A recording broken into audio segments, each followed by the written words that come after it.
Nako, Kuya Kim, yung mga ginagamit natin madalas sa mga summer getaway, gawa sa rubber o goma. Napakaraming gamit naman talaga, Susan, at saka matibay kasi ang goma. Oo, talagang worth the wait sa paggawa ng goma dahil taon ang binibilang bago makolekta ang dagtang galing sa puno na ginagawang rubber. Yan ang aking kwentong dapat alam mo. Ang mga gulong, tsinelas at ilang medical supplies gawa sa rubber. Sa laki ng pangangailangan umano sa goma ng mundo, ang produksyon ng rubber tila nanganganib na raw na maubos.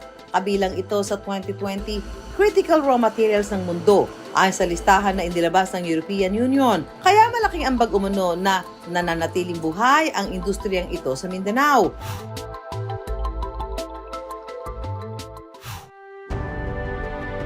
Dekada 60 nang simula ng Menzi Corporation ang mahigit 800 ektaryang rubber plantation sa Isabela City, Basilan. Nag-umpisa sila sa coconut plantation. Later on, nagkaroon sila ng bagong interest para mag-invest ng mga other crops such as rubber tree, cacao, coffee. Kasi yung rubber, malawak na maraming magagamit yung produkto nila tulad na sa transportation, consumers product, medical sector, at saka industrial product.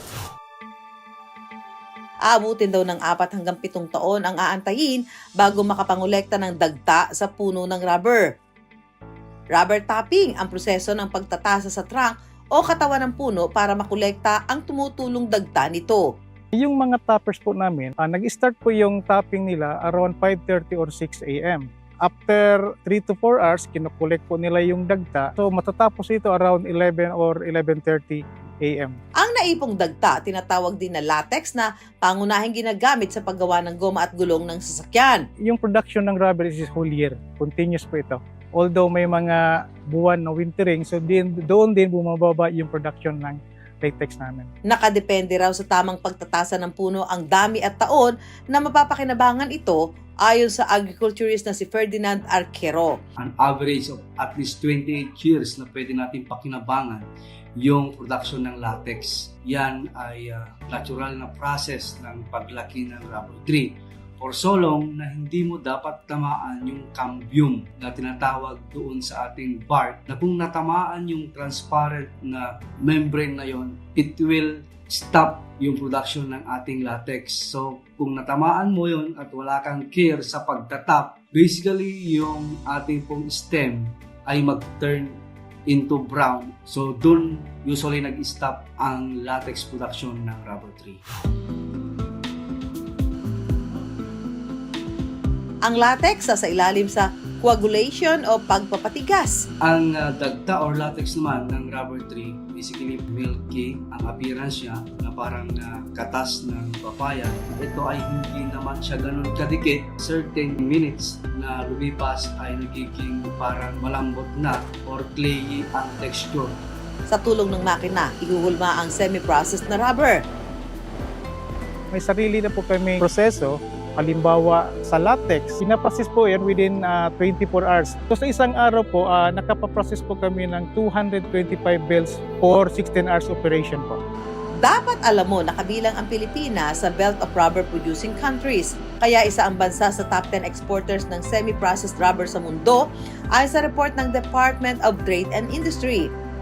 Yung mga buyer naman namin, galing Maynila, Davao, at saka may local buyer naman po kami dito sa Isabela.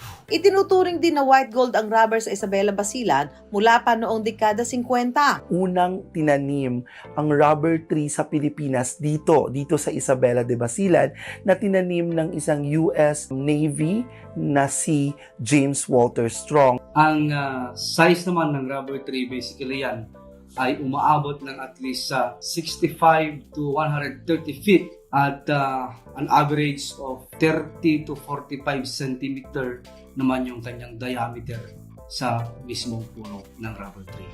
Hindi naman bababa sa 5,000 ektarya ang plantasyon ng rubber sa Isabela ay sa tourism officer ng Isabela na si Claudio Ramos. There's a lot of people and communities depending their livelihood sa kalakaran ng goma sa rubber trees. So, ganun po kahalaga ang rubber here in the city of Isabela and the Bigger Basilan province. Naibebenta raw ang semi-processed na rubber ng 75 hanggang 85 pesos kada kilo. Malaki po ang naitutulong ng rubber sa aming kooperatiba dahil ito'y nagbibigay ng trabaho po para i-sustain yung necessities ng mga pamilya. Dahil sa rubber, maraming nakapagpatapos ng anak sa pag-aaral. Sa pagtatanim ng rubber, pinagtitibay umano nito ang industriya ng goma sa kanilang probinsya at nakatutulong umano na maisalba ang nanganganib nitong produksyon sa mundo.